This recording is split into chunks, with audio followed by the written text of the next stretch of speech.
आप सलमान अजहरी के खिलाफ अगर जा सकते हो तो उन भौंकने वाले कुत्तों के खिलाफ क्यों नहीं हो जो हमारे मजहब को गालियां देते हैं, मेरे रसूल पर अंगुशमाई करते हैं। उठाना चाहिए ना। हम अल्हम्दुलिल्लाह सुम्मा अल्हम्दुलिल्लाह सलमान अजहरी के साथ हैं, इसलिए क्योंकि सलमान अजहरी ने अपने बाप या अपने दादा के लिए आवाज नहीं उठाई है, बल्कि नामूसे रिसालत के लिए आवाज उठाई है, और हमारी जानें नामूसे रिसालत पर कुर्बान। आज सलमान अजहरी को जेल में डाल दिया गया। मैं ये कहता हूं, मैं बड़ी जिम्मेदारी के साथ, कोई गूगल उठाए, यूट्यूब उठाए, किसी आलिम को साबित कर दे किसी आलिम ने किसी मजहब के रहनुमाओं को गालियां दी। आज तक किसी उलमा ने, हम तुम्हारे रहनुमाओं की तो दूर की बात है, हम किसी नाजायज बाप की औलाद को भी गालियां नहीं देते। किसी को गालियां देना हमारा शेवा नहीं है, हम गालियां नहीं देते हैं। लेकिन यूट्यूब उठाओ, न जाने कितने कुत्ते मिलेंगे जो इस्लाम और मेरे नबी के खिलाफ भौंकते रहते हैं। जब तक जिंदा है हम रसूल की मोहब्बत में जिंदा हैं। अगर हमको मौत आ जाए तो इससे बेहतर मौत क्या होगी कि हम नामूसे रिसालत में शहीद हो जाएं।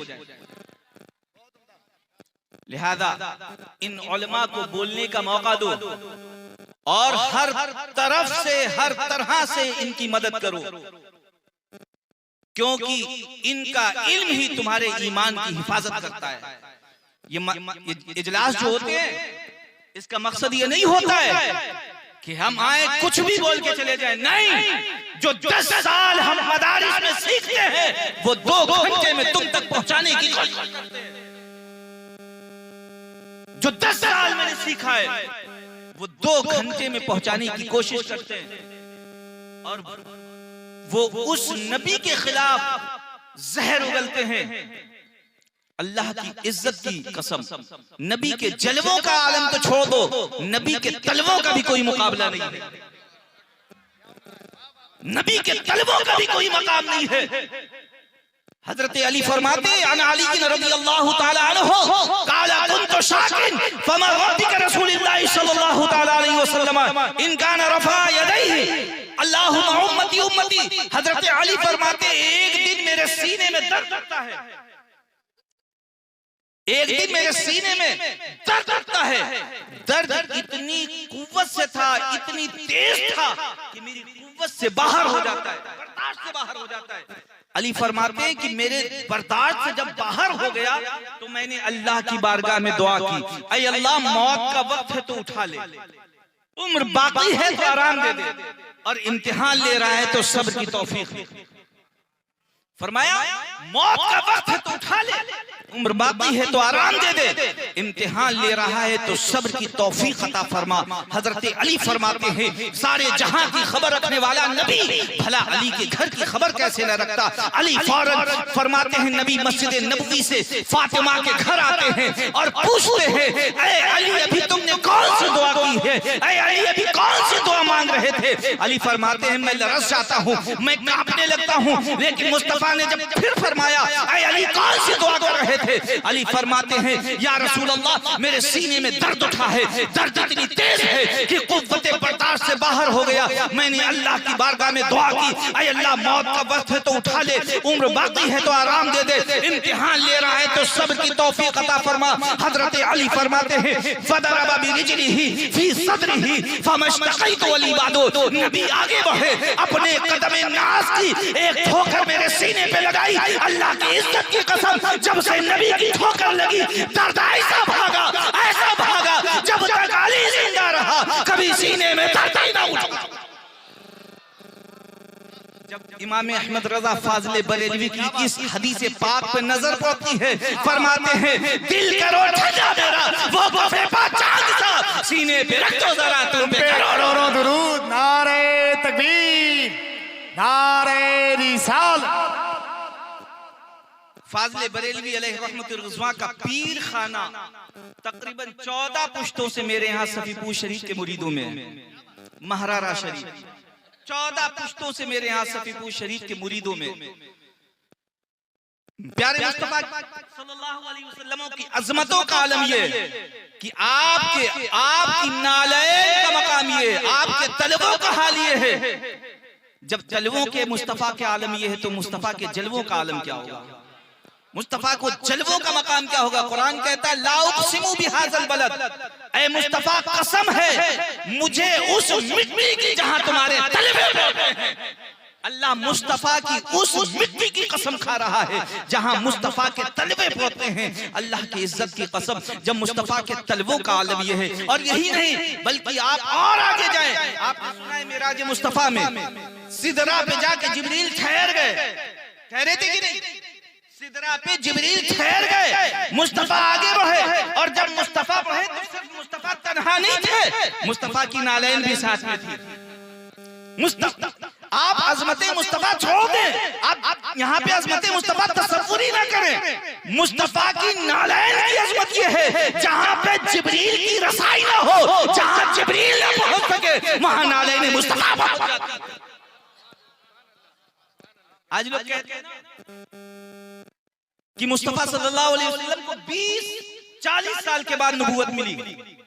उनसे मैं इल्मी सवाल करता हूं, एक बंदा एक वक्त में 3 में से एक चीज पे रहता है, या बंदा वो खुद नबी होगा, या वो किसी नबी की उम्मत में होगा, या वो बंदा काफिर होगा। अब मुस्तफा अगर 40 साल तक नबी नहीं थे तो मुझे जवाब दे दे, कोई भी जवाब दे दे कि वो 40 साल तक किस नबी की उम्मत में थे, उस नबी का नाम बता। अगर वो नबी नहीं थे तो 40 साल तक किसकी उम्मत में थे? और अगर उम्मत में भी नहीं थे, नबी नहीं थे, तो जिगर में ताकत है तो तीसरा कह के दिखलाओ। अब कहोगे मुस्तफा को आप नबी कब से मानते हैं? मुस्तफा को आपने नबी कब से मांगा है? मैं कहूंगा अल्लाह की कसम लफ्ज़ आप भी नहीं था। मुस्तफा की अजमतों को देखना है, मुस्तफा की रिफातों को देखना है, मुस्तफा के मकामात को देखना है। आप कुरान खोलकर देखें, अहादीसे करीमा खोलकर देखें, मुस्तफा सल्लल्लाहु अलैहि वसल्लम की अब लेकिन वो मौलवी पकड़ जाता है जब वो कहता है कि मुस्तफा को खबर नहीं थी मैं नबी हूं, 40 साल के बाद पता चला कि मैं नबी हूं। तो वो पकड़ यहाँ पे जाता है कि जब मुस्तफा पैदा हुए, उसी मौलवी ने लिखा है कि जब मुस्तफा पैदा हुए काबे के बुत गिर गए थे। काबे के बुत गिर गए थे कि नहीं? फारस की आग जो कई हजार साल से जल रही थी, मुस्तफा के पैदा होते वो बुझ गई। अब फारस की आग को पता चल गया नबी पैदा हो गए, काबे के बुतों को खबर हो गई नबी पैदा हो गए, और इसका अकीदा यह है कि नबी को पता नहीं था कि मैं पैदा हुआ हूं। यानी इसका अकीदा नबी से ज्यादा बुतों पे है। मुझे मालूम हो गया अभी भी अपने बाप दादाओं के ईमान पर कायम है। मुस्तफा सल्लल्लाहु अलैहि वसल्लम उस वक्त भी नबी थे जिस वक्त कायनात वजूद में नहीं थी। लेकिन आज हमारा और आपका मामला मालूम है क्या है? हमारे यहाँ भी नहीं बताया जाता नबी की 40 साल की जिंदगी। 40 साल की जिंदगी जो नबी की ऐलान नबूवत से पहले की है, लोग बताते नहीं हैं। आपने बताई है, कई तकरीरों में सुना, कोई नहीं तारीख बताता है, क्योंकि 40 साल तक नबी के कोई भी सहाबा थे ही नहीं दुनिया में। जब तक ऐलान नबूवत नहीं, कोई भी सहाबा दुनिया में नहीं थे। रसूल की अगर किसी ने मदद की है बज़ाहिर तो 3 हस्तियां हैं, एक जनाबे अबू तालिब हैं, एक जनाबे खदीजा हैं, एक मौलाए कायनात हैं। ये 3 हस्तियां हैं जिन्होंने मुस्तफा सल्लल्लाहु अलैहि वसल्लम की मदद की है, जिन्होंने रसूलुल्लाह सल्लल्लाहु अलैहि वसल्लम की अजमतों का ख्याल रखा है। लेकिन ये तवारीख कोई नहीं पेश करता है। आप 40 साल से पहले की जिंदगी देखें, आइए हम आपको बताते हैं अजमत मुस्तफा क्या है, मकाम मुस्तफा क्या है, अजमत मुस्तफा के हालात आप देखें कि मुस्तफा सल्लल्लाहु अलैहि वसल्लम की अजमतें क्या हैं। अब मुशरिकीन जो पैदा हुए और जिन्होंने तवारीखें लिखी, तमाम ऐसी तवारीखें हैं जो बादशाहों के तख्तो ताज के नीचे और दरहमो दीनार में लिखी गई है, जिसमें तमाम तवारीखें छुपाई गई। आप देखें अरब में कोई सादात इकराम नहीं है, जुल्म हुआ, वहां से सादात इकराम निकले। जब जुल्म हुआ, सादात इकराम वहां से गए। तो मालूम है अगर 40 साल से पहले की मुस्तफा की जिंदगी लिखी जाएगी तो सिर्फ अहले बैत का जिक्र होगा, नबी के घराने का जिक्र होगा। इसमें सबसे अजीम हस्तियां दो हैं, एक जनाबे अबू तालिब हैं, एक जनाबे खदीजा हैं। अब मुस्तफा सल्लल्लाहु अलैहि वसल्लम के ईमान लाने के बाद भी जो दुश्मन हुए, जिनको हम मुनाफिकीन और मुशरिकीन कहते हैं, कि ईमान बज़ाहिर लाए उसके बाद मुस्तफा के दुश्मन हुए, उसमें दो तरह के लोग हैं। या तो जनाबे खदीजा की दौलत के लालच में ईमान लाए थे, या जनाबे अबू तालिब के डंडे के डर से ईमान लाए थे। ये तारीख है। मैं आपको बताता हूं, मुस्तफा सल्लल्लाहु अलैहि वसल्लम का जब पहला निकाह हुआ है, आपको मालूम है? आइए आप मुस्तफा सल्लल्लाहु अलैहि वसल्लम का सबसे पहला निकाह बताते हैं। जनाबे खदीजा, जनाबे खदीजा वो अजीम जात का नाम है जिसे मुस्तफा कुंवारे मिले। जनाबे खदीजा वो जात का नाम है जिसे मुस्तफा कुंवारे मिले। पहली शादी जनाबे खदीजा से हुई है। और जनाबे खदीजा कौन है जानते हैं? हम सब की माँ है, उम्मुल मोमिनीन है, तमाम सैयदों की माँ है।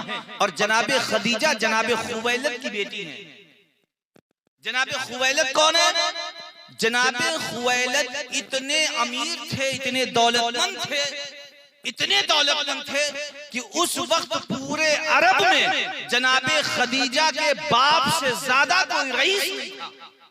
इतने रईस थे। जब जनाबे खुवैलद का इंतकाल हो गया, इस दुनिया से रहलत हो गई, तब जनाबे खदीजा ने वो पूरा कारोबार संभाला। जनाबे खदीजा ने जब कारोबार संभाला तो जनाबे खदीजा मालूम है कितनी रईस थी, उनके पास कितनी दौलत आई थी। जनाबे खदीजा का जब काफिला मिस्र जाता था और यमन जाया करता था, तो जनाबे खदीजा के पास इतनी दौलत थी, इतनी दौलत थी कि आपका पहला ऊंट यमन में होता था और आखिरी ऊंट मदीने में होता था। इतनी दौलत थी आपके पास। अब उस वक्त एक बहुत बड़ी जात थी उस वक्त के मक्के के लोगों के लिए, वो जनाबे अबू तालिब की थी। उस वक्त मालूम है क्या, लोग अपने छोटे छोटे से कबीले रखते थे। हर कबीले का अपना एक सरदार होता था। कबीले कुरैश का सरदार उस वक्त अबू तालिब थे। और काबे की चाबी आपके घर में पड़ी रहती थी, क्योंकि जनाबे अब्दुल मुत्तलिब काबे के सरदार थे, उसके बाद जनाबे अबू तालिब हुए। तो काबे की चाबी आपके घर में पड़ी रहती थी। अब एक सवाल पैदा होता है कि जनाबे अबू तालिब के घर में काबे की चाबी थी, मुस्तफा सल्लल्लाहु अलैहि वसल्लम अल्लाह की वहदानियत का पैगाम भी वहीं से दे रहे थे, काबे के अंदर से नहीं दे रहे थे। इमरान के घर से, अबू तालिब के घर से दे रहे थे। अबू तालिब के घर से मुस्तफा वहदानियत का पैगाम दे रहे थे। अक्ल सवाल करती है, या रसूल अल्लाह, आपने जब आपको वहदानियत का पैगाम देना था तो आपको काबे से देना चाहिए, आपने अबू तालिब के घर को क्यों चुना? तो मुस्तफा जवाब देते हैं, नादान तुझे खबर नहीं, काबे में बुत रखे थे, काबे में बुत रखे थे, यानी रहमान के घर में बुत थे, इमरान के घर में बुत नहीं। ये घराना कभी बुत परस्ती नहीं करता था। अब मालूम है काबे में अब वहां मक्के के लोग अपने अपने कबीले के सरदार थे, और सरदार जब थे तो अपना चच्चा लगाकर बैठते थे और लोगों के फैसले सुना करते थे। ऐसे भी लोग थे जो रात के चोर थे और दिन के जो है वो सरदार हुआ। ऐसे भी लोग थे मक्के में, दिन में बैठ के फैसले करते थे और रात को चोरियां करते थे। मक्के में ऐसे भी सरदार थे। और जब किसी तमाम सरदारों को तो कोई तकलीफ हो जाए तो वो जनाबे अबू तालिब के पास आते थे। ये तारीख है।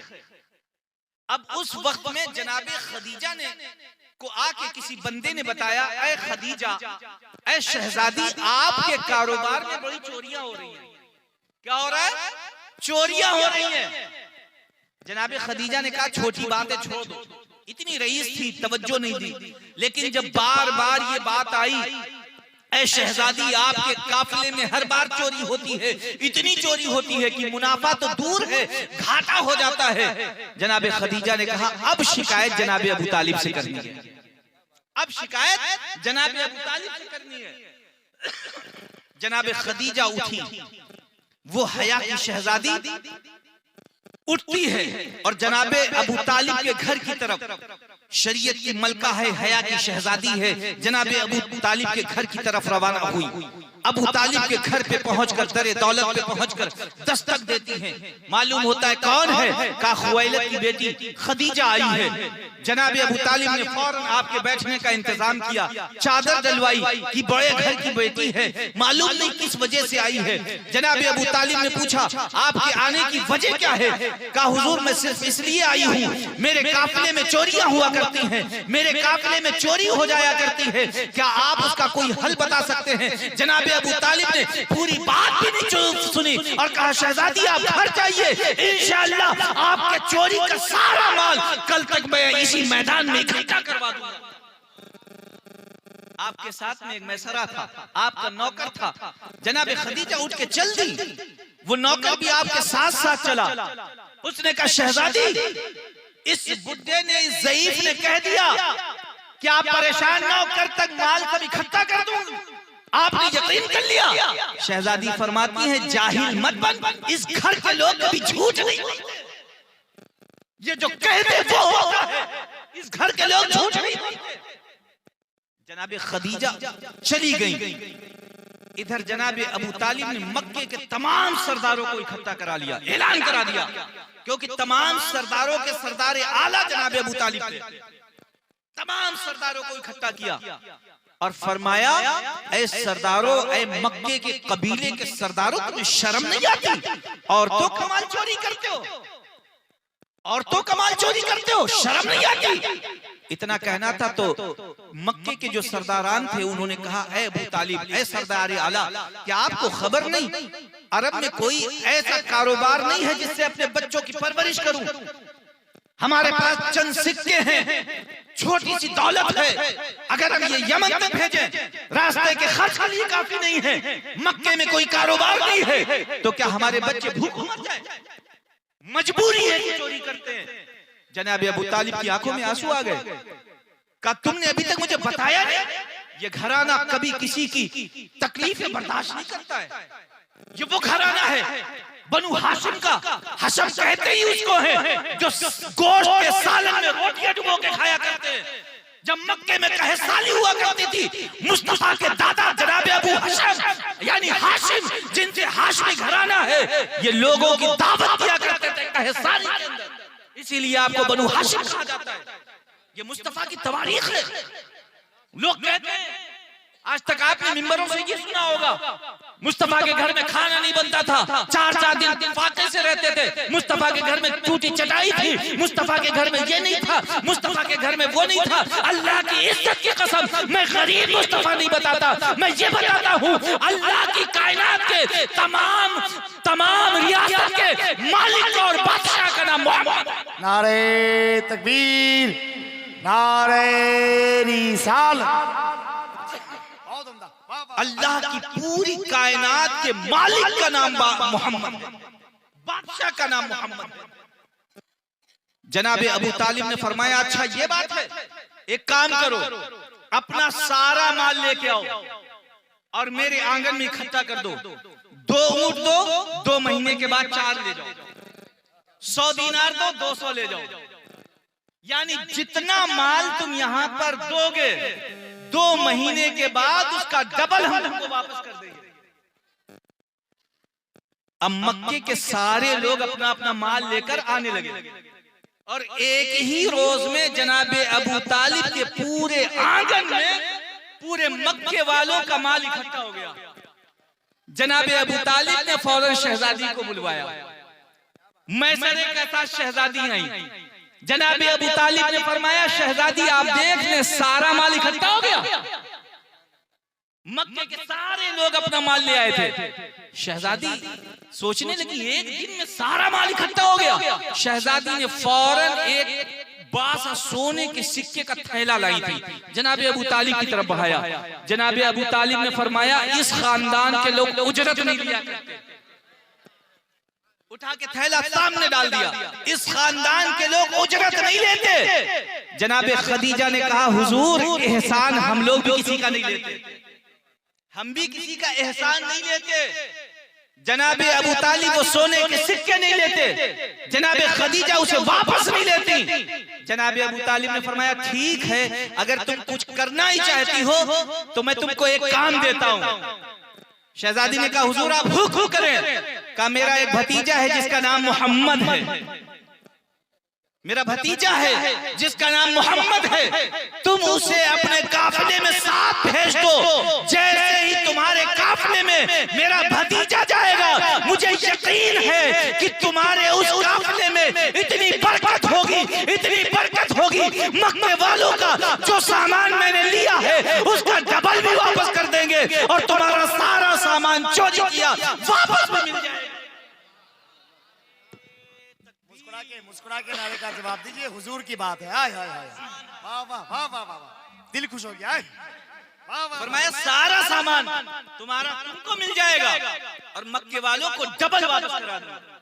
जनाबे खदीजा ने सोचा कि इनका भतीजा कोई मोहम्मद होगा।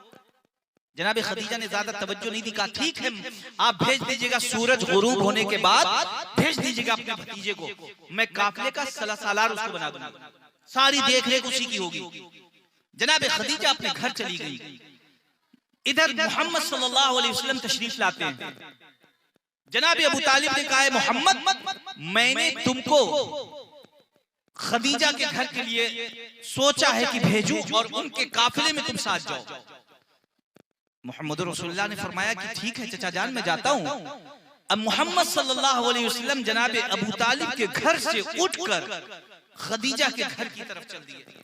जनाबे खदीजा अपने कमरे में थी। मोहम्मद तवज्जो से सुनिएगा, बड़ा मजा आएगा। मुस्तफा सल्लल्लाहु अलैहि वसल्लम दरे दौलते खदीजा पे पहुंचे और जनाबे खदीजा अपने कमरे में थी। जैसे ही मुस्तफा जनाबे खदीजा के घर पहुंचते हैं, दरवाजे पे एक पर्दा पड़ा हुआ था, वो पर्दा जरा सा हटता है। जनाबे खदीजा मोहम्मद रसूलुल्लाह पे नजर डालती हैं। जैसे ही नजर डालती हैं, आपके हवास फाख्ता हो जाते हैं, आप फौरन पलटती हैं, उस बिस्तर पे लेट जाती हैं, आप बदहवासी के आलम में आ जाती हैं, आपके पसीने पसीने होने लगती हैं, आसमान की तरफ देखती हैं, ऐ खुदा जिसको मैं अपने ख्वाबों में देखा करती थी आज वो मेरे दरबार आ गया।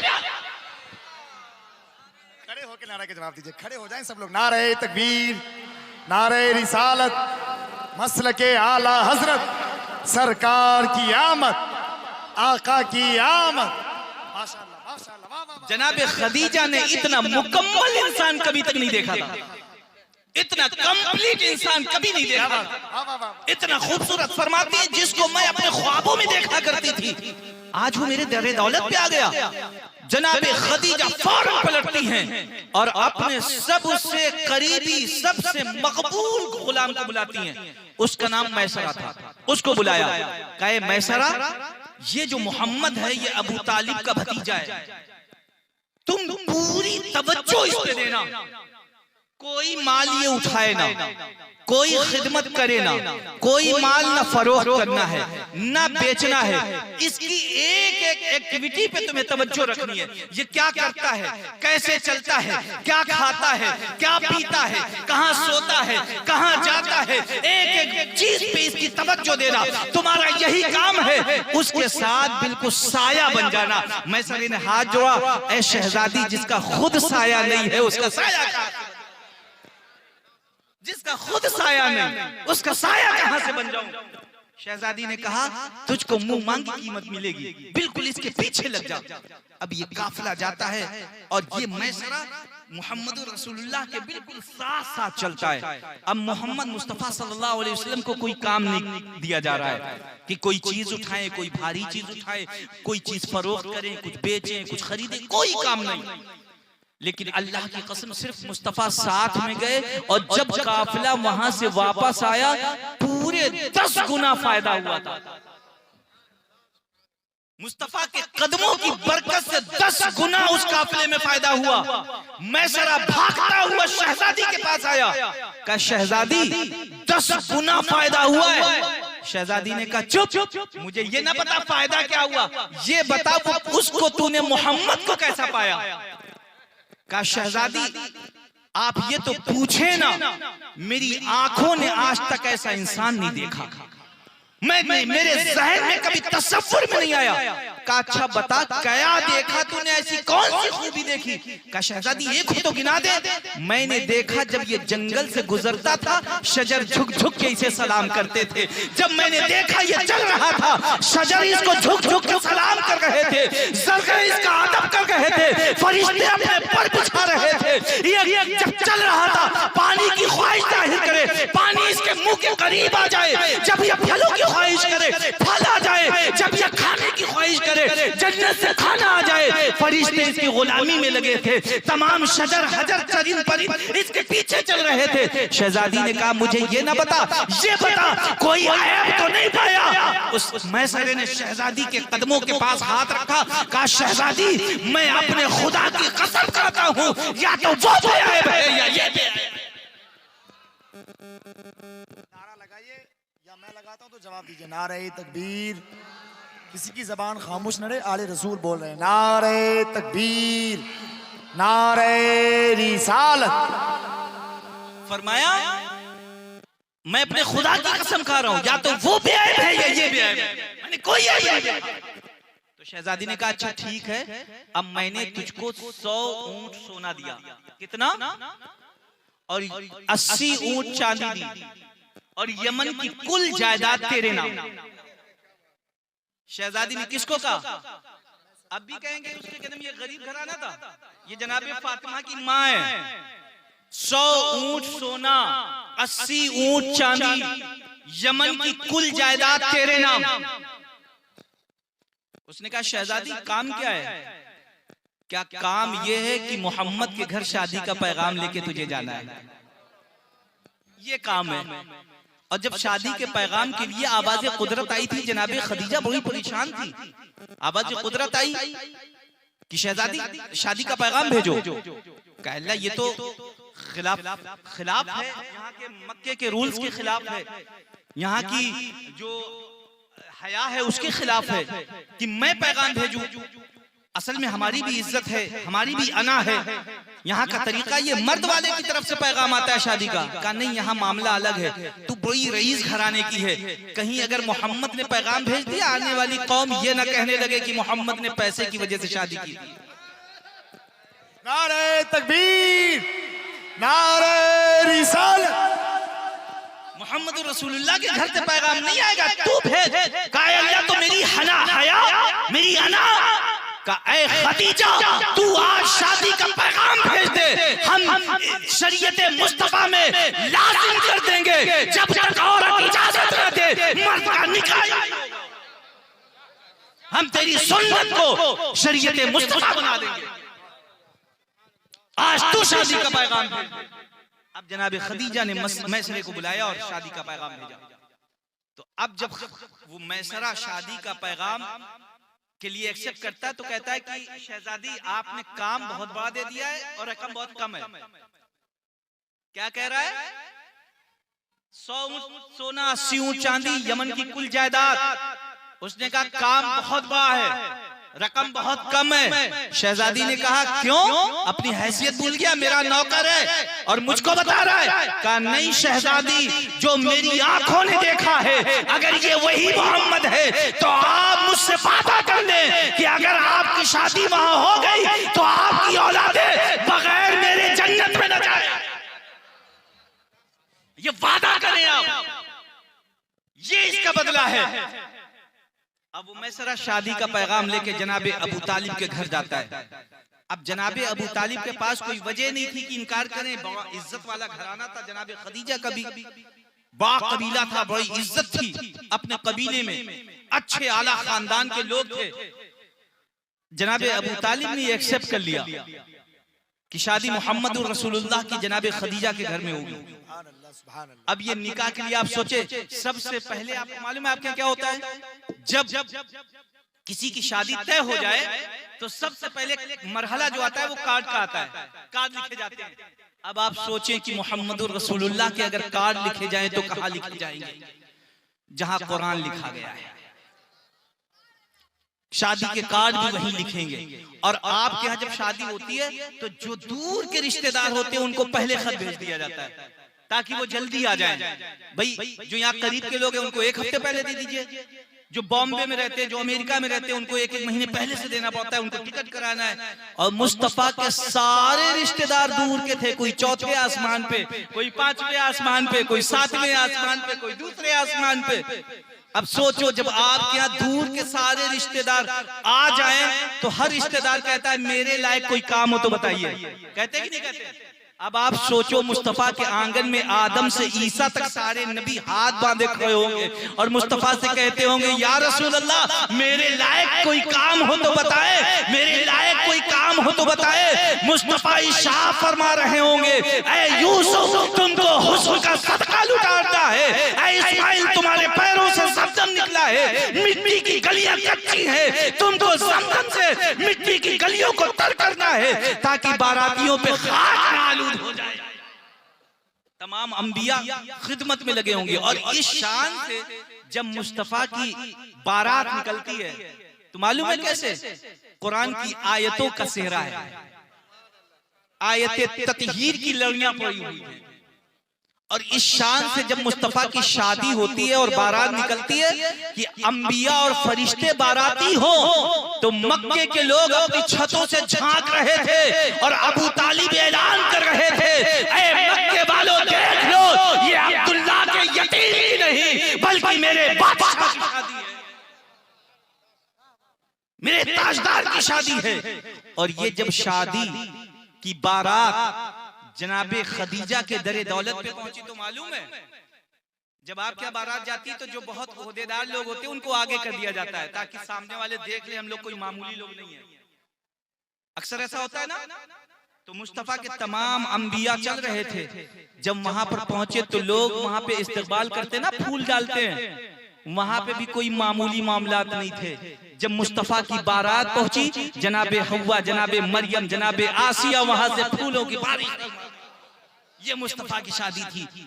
और मालूम है मुस्तफा सल्लल्लाहु अलैहि वसल्लम का जब निकाह होता है, निकाह के बाद निकाह हो रहा था, जनाबे अबू तालिब ने खदीजा के वालिद जनाबे खुवैलद के कबीले से ऐलान किया कि कबीले खुवैलद के लोगों ये अबू तालिब ऐलान कर रहा है कि तुम जितना चाहो महर बनवा लो, जितना चाहो महर बनवा लो।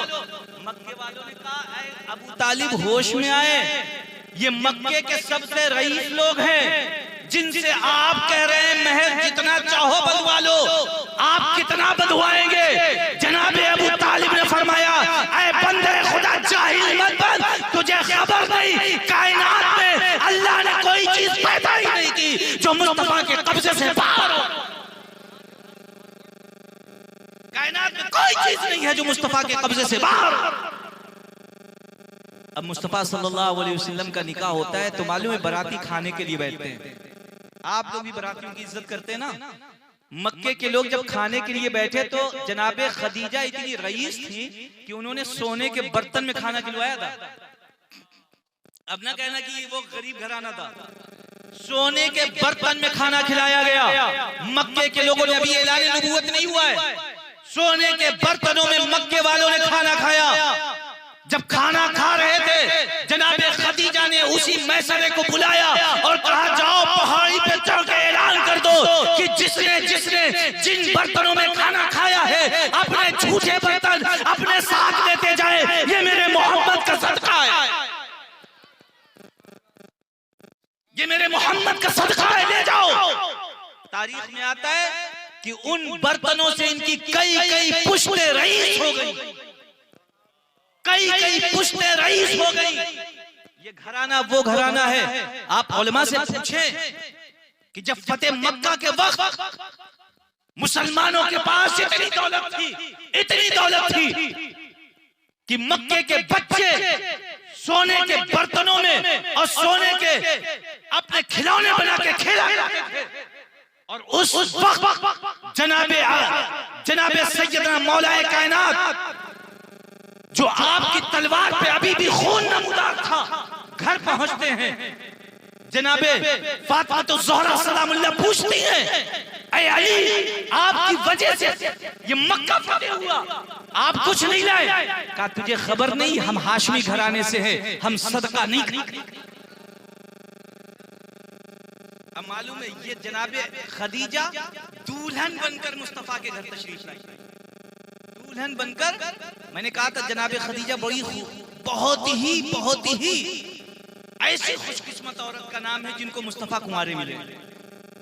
अब जब जनाबे खदीजा आई तो मक्के की औरतें काना फूसी करने लगी। आपने नहीं देखा औरतें अक्सर व बेशतर, कोई अच्छी बीवी मिल जाए तो उनको परेशानी है, खराब मिल जाए तो परेशानी है, बेवा से कर ले तो परेशानी है, बहुत खूबसूरत आ जाए तो परेशानी है, दौलतमंद आ जाए तो परेशानी, गरीब आ जाए तो परेशानी। तो अक्सर होता है। मक्के की भी औरतें ऐसी सब आकर के पूछने लगी। जनाबे अबू तालिब की बहू जनाबे खदीजा से पूछती हैं, ऐ खदीजा, ऐ खुवैलद की बेटी खदीजा, तेरी अकल मारी गई थी क्या? का क्यों, क्या हुआ?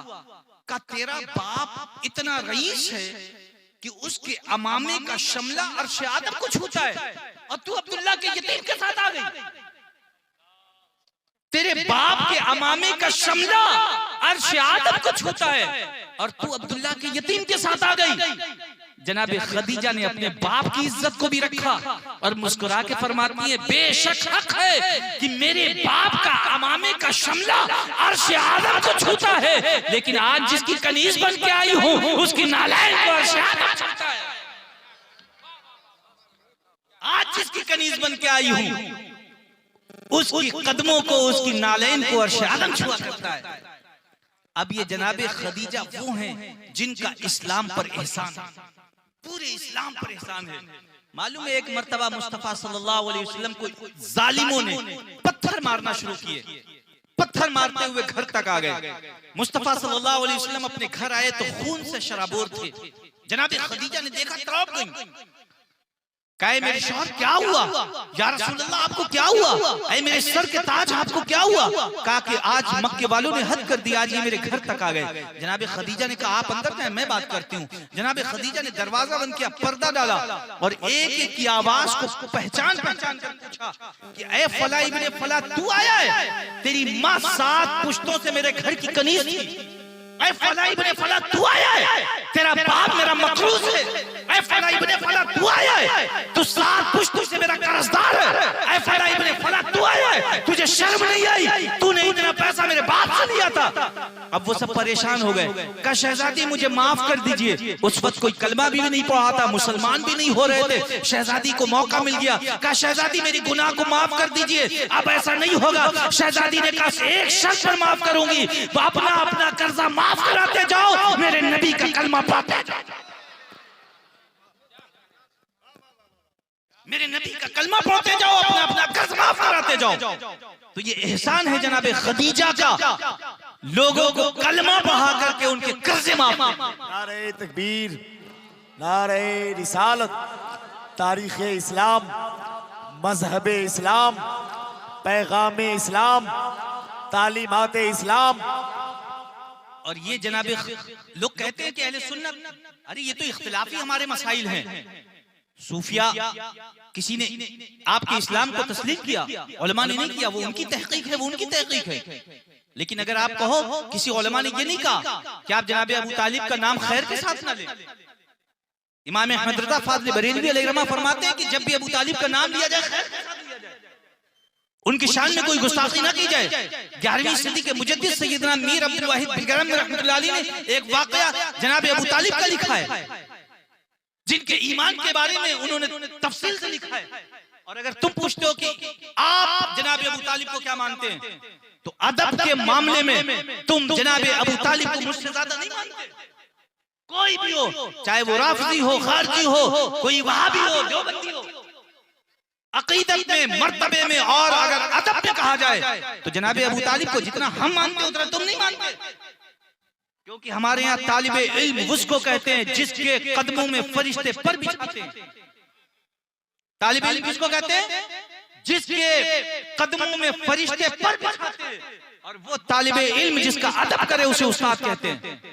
उस्ताद जिसका एहतराम करे उसे आलिम कहते हैं। आलिम जिसका एहतराम करे उसे मुहद्दिस कहते हैं, मुहद्दिस जिसका अदब करे उसे मुजद्दिद कहते हैं, मुजद्दिद जिसका अदब करे उसे फकीह कहते हैं, फकीह जिसका अदब करे उसे रावी कहते हैं, रावी जिसका अदब करे उसे तबा ताबईन कहते हैं, तबा ताबईन जिसका अदब करे उसे ताबई कहते हैं, और ताबई जिसका अदब करे उसे सहाबा कहते हैं, और सहाबा जिसका अदब करे उसे नबी कहते हैं, और नबी जिसका अदब करे उसे रसूल कहते हैं, नबी और रसूल जिसका अदब करे उसे पैगंबर कहते हैं, और जिसका सारे पैगंबर अदब करे उसे मोहम्मद कहते हैं, और मोहम्मद जिसके लिए उठ के खड़े हो जाए उसे फातिमा कहते हैं, और फातिमा जिसकी जूती साफ करे उसे अली कहते हैं।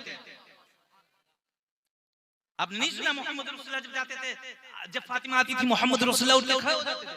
मोहम्मद जिसके लिए उठ के खड़े हो जाए, जरा सोचो जब मोहम्मद खड़े हो जाएंगे किस नबी की ताकत है कि वो बैठा रहे, किस फरिश्ते की, किस सहाबा की ताकत है कि वो बैठा रहे। जनाबे फातिमा वो है कि मैं अक्सर कहता हूं अली और भी है किरदार में हैदर, अली और भी है किरदार में हैदर के सिवा। इमाम हसन किरदार में अली है, इमाम हुसैन किरदार में अली है, इमाम ज़ैनुल आबिदीन किरदार में अली है, अली और भी है किरदार में हैदर के सिवा। फातिमा कोई नहीं बिन्ते पैगंबर के सिवा। और किसमें हिम्मत कि रखे मोहरे नबूवत पे कदम तेरे बच्चों के अलावा, तेरे शौहर के सिवा, और रख दिया कातिबे तकदीर ने लिख कर कलम मर्ज़िए ज़हरा जरूरी है मुक़द्दर के सिवा। घराने रसूल को आपने क्या समझा? मालूम है एक ये जात थी जनाबे खदीजा की, और एक जात जनाबे अबू तालिब की है कि 3 रोज तक मुस्तफा सल्लल्लाहु अलैहि वसल्लम बड़े परेशान थे, आपकी कोई बात नहीं सुन रहा था। आपने अपने चचा अबू तालिब को बुलाया, कहा चचा ये कोई मेरी बात ही नहीं सुनते ना, मैं अल्लाह की वहदानियत का पैगाम दे रहा हूँ, कोई सुन ही नहीं रहा है, मैं इनको डरा रहा हूँ, धमका रहा हूँ, अल्लाह रब्बुल इज्जत का पैगाम पहुंचा रहा हूँ, अल्लाह के अजाब से डरा रहा हूँ, ये सुनते ही नहीं है। जनाब अबू तालिब ने फरमाया ठीक है अब सुनेंगे। जनाब अबू तालिब ने मक्के में ऐलान कर दिया कि 3 रोज तक अबू तालिब के घर में दावत है मक्के वालों की। अब मक्के वाले सारे लोग पहुंचने लगे खाना खाने के लिए जनाब अबू तालिब के घर में, सारे मक्के वाले पहुंच गए। 3 रोज तक जनाबे अबू तालिब की दावत होती रही। एक दिन दावत हुई, लोगों ने खाना खाया चले गए, किसी ने मोहम्मद रसूलुल्लाह की बात नहीं सुनी। दूसरे दिन दावत खाई चले गए, किसी ने नहीं सुनी। वजह मालूम है क्या थी? एक तरफ अबू जहल बैठ जाता था, एक तरफ अबू लहब। अबू जहल अबू लहब को इशारा कर दे, अबू लहब अबू जहल को इशारा कर दे, सारे कुफ्फार उठ के चले जाए खाना खाकर। मोहम्मद रसूलुल्लाह बड़े परेशान हुए, अंदर से मलूल हुए, कहा ऐ चचा अबू तालिब कोई खाना 2 रोज से खा के जा रहे हैं फिर भी बात नहीं सुन रहे। जनाब अबू तालिब ने फरमाया ठीक है आज ये तेरी बात जरूर सुनेंगे। कहा कैसे चचा? कहा आज तेरी बात पहले होगी खाना बाद में होगा। आज बात पहले होगी। अब मालूम हुआ मिलाद मुस्तफा में तबरुक बात को क्यों तकसीम होता है? ये जनाब अबू तालिब की सुन्नत है, अगर पहले खिला दिया जाए कोई नहीं बैठेगा। फरमाया आज बात पहले होगी। सारे कुफार आके बैठ गए। जनाब अबू तालिब ने अपना डंडा निकाला और दरवाजे पे खड़े हो गए, आज तो सबको सुन नहीं होगा। जैसे ही मोहम्मद रसूलुल्लाह उठ के खड़े हुए, जनाब अबू तालिब दरवाजे पे पहुंच गए। अबू लहब समझ गया कि आज ये कुछ कहेगा। अबू लहब ने अबू जहल को इशारा किया, अबू जहल ने अबू लहब को इशारा किया कि उठ जाओ। जैसे ही इन लोगों ने इशारा किया, अबू तालिब ने देख लिया, एक हाथ से अबू जहल को दबाया, एक हाथ से अबू लहब को दबाया और कहा ऐ मोहम्मद रसूलुल्लाह, ऐ मौला अपनी बात को कहें।